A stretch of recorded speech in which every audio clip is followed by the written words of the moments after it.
नमस्ते दोस्तों, स्वागत है आपका हमारे चैनल पर। आज हम एक बहुत ही गंभीर और ज़रूरी मुद्दे पर बात करने जा रहे हैं। कश्मीर में पाकिस्तान का चंद युद्ध अब समय है कि पाकिस्तान को इसकी कीमत चुकाने का। पिछले कई दशकों से पाकिस्तान कश्मीर में आतंकवाद को बढ़ावा देकर भारत को कमज़ोर बनाने की कोशिश कर रहा है। लेकिन अप्रैल 2025 को पहलगाम हमले में ने सारी हदें पार कर दी। अब समय आ गया है कि भारत इसका जवाब दे और पाकिस्तान को उसकी हरकतों की सज़ा दे। इस वीडियो में हम समझेंगे कि पाकिस्तान का प्रॉक्सी युद्ध क्या है और ये भारत के लिए क्यों खतरा है, और भारत को अब क्या करना चाहिए। तो चलिए शुरू करते हैं। और हाँ, इस वीडियो को लाइक करें और शेयर करें और सब्सक्राइब करना ना भूलें दोस्तों। तो दोस्तों, 22 अप्रैल 2025 को जम्मू कश्मीर के पहलगाम में एक दिल दहलाने वाला आतंकी हमला हुआ था वेस्टर्न वैली में, जो अपनी खूबसूरती के लिए जाना जाता है। वहाँ आतंकियों ने पर्यटकों पर अंधाधुंध गोलीबारी की। इससे में तकरीबन 26 लोग मारे गए थे दोस्तों।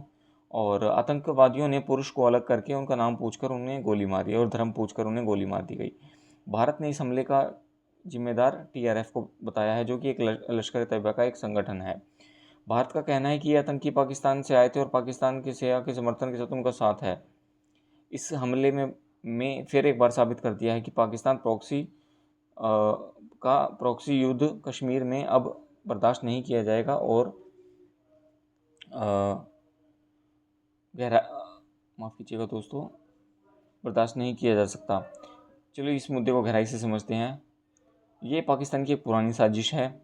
जैसे कि 1980 के दशकों में पाकिस्तान ने अपने युद्ध उतारने की बजाय अपनी सेना सीधे युद्ध में उतारने की बजाय आतंकवादियों के जरिए भारत को निशाना बनाना शुरू कर दिया था। इसका मकसद ये है कि भारत को कश्मीर में अस्थिर करना और भारतीय सेना को थकाना और कश्मीर को भारत से अलग करने की कोशिश करना। 1989 में कश्मीर घाटी में आतंकवाद शुरू हुआ, जिसमें पाकिस्तान की आईएसआई ने हिजबुल मुजाहिदीन, लश्कर ए तैयबा और जैश ए मोहम्मद जैसे संगठनों को हथियार की ट्रेनिंग दी और पैसे दिए।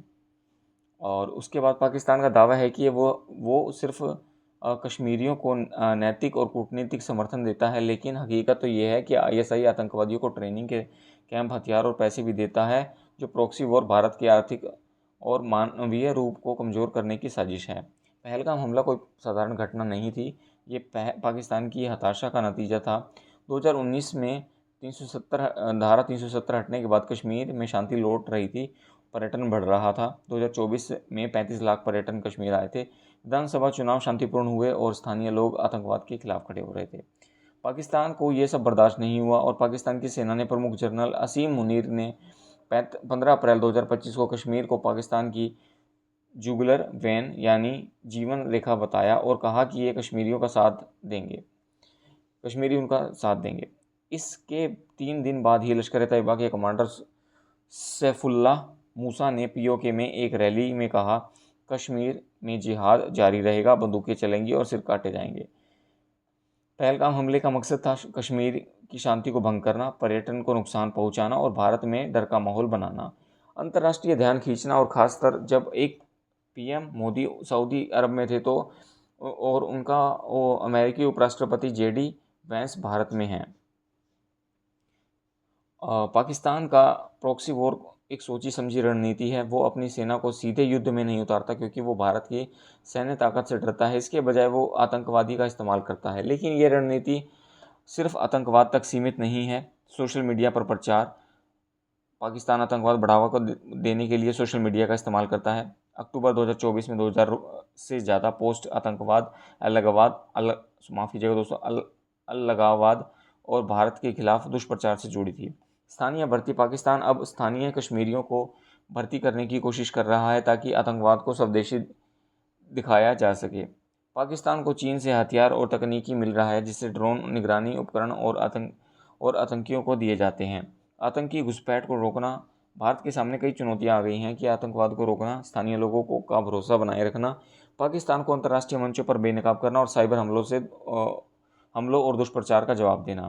पहलगाम हमले के बाद भारत ने सख्त कदम उठाए। पीएम नरेंद्र मोदी ने कहा कि आतंकवादियों को उनके समर्थनों को पृथ्वी के किसी भी कोने में से ढूंढकर सजा दी जाएगी। भारत ने जो कदम उठाए हैं वो कुछ इस प्रकार है। भारत ने 1960 के जल समझौते को निलंबित कर दिया, जिससे पाकिस्तान की कृषि को नुकसान हो सकता है। भारत ने अटारी बॉर्डर को बंद कर दिया। पाकिस्तानी दूतावास के कर्मचारियों को को कम किया और पाकिस्तान नागरिकों को के वीज़ा रद्द कर दिए गए। और रही बात माफ़ कीजिएगा दोस्तों, पाकिस्तान की अर्थव्यवस्था पहले से कमज़ोर है। भारत और वैश्विक साझेदारी मिलकर पाकिस्तान सेना पर प्रतिबंध लगा सकते हैं। भारत को अमेरिका और यूरोप अन्य देशों के साथ मिलकर पाकिस्तान को आतंकवाद का प्रायोजन देश घोषित करवाना चाहिए। भारत को पाकिस्तान के दुष्प्रचार का जवाब देने के लिए साइबर सुरक्षा और खुफिया तंत्र को मजबूत करना होगा।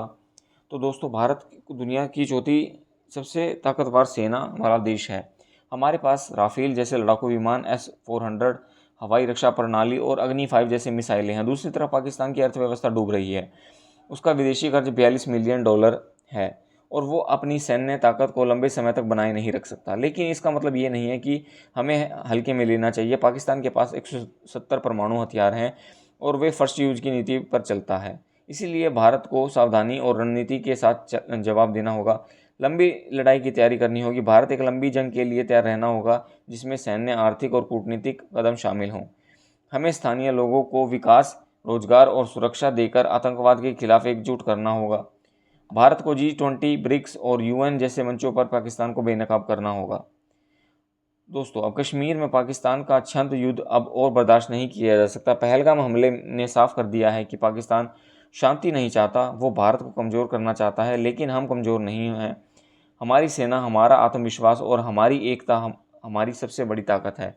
अब समय आ गया है कि पाकिस्तान को इसकी कीमत चुकानी पड़ेगी, चाहे वह सैन्य कार्रवाई हो, आर्थिक दबाव हो या फिर कूटनीतिक अलगाव हो। भारत को हर मोर्चे पर जवाब देना होगा, लेकिन साथ ही हमें शांति और विकास के रास्ते पर भी चलना होगा, कश्मीर से फिर जन्नत बन सके ताकि। तो दोस्तों, अगर आपको ये वीडियो अच्छी लगी हो तो चैनल को लाइक करें और सब्सक्राइब करें। जय हिंद, जय भारत।